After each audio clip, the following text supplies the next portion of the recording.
Try nyo na ba yung udon carbonara style? Yan o, super creamy. Minsan, nahihirapan tayong mag-isip kung ano yung papakain natin sa mga alaga natin kasi yung mga iba, mapili talaga sa pagkain. Pero ito, sure na sure. Gustong gusto to ng mga bata kasi super creamy niya. So, ayan, mag-isa muna tayo ng bawang. Butter ang ginamit ko dyan, tapos may konting oil. Tapos, inilagay ko yung sausage and ham. Tapos, ito na talaga yung nagpapalasa, cream of chicken. 2 tablespoon yung nilagay ko dyan. Tapos, hinalo-halo. Tapos, nilagyan ko ng konting tubig. So, ayan na siya.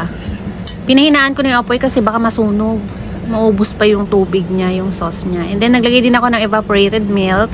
Siguro mga 2 or 3 tablespoon yung nilagay ko dyan. And then, naglagay na rin ako ng salt and white pepper. Halu-haluin mo lang. Tapos, tikman mo na kung okay na yung lasa. And then, ilalagay na natin yung udon. Yan, pinakuluan ko yan ng tubig, ng boiling water ng 30 seconds lang. So, ayan na siya. Ihalo-halo mo. Hanggang sa ma-absorb ng noodles ng udon yung sauce niya. Para ganyan siya. Ganyan yung itsura niya.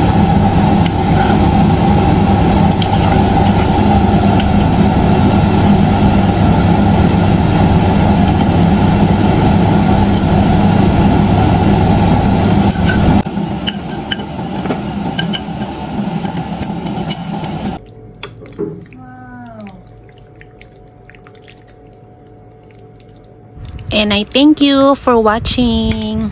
Sana nakapulot kayo ng idea na yung papakain sa mga anak nyo, kayo sa mga alaga nyo.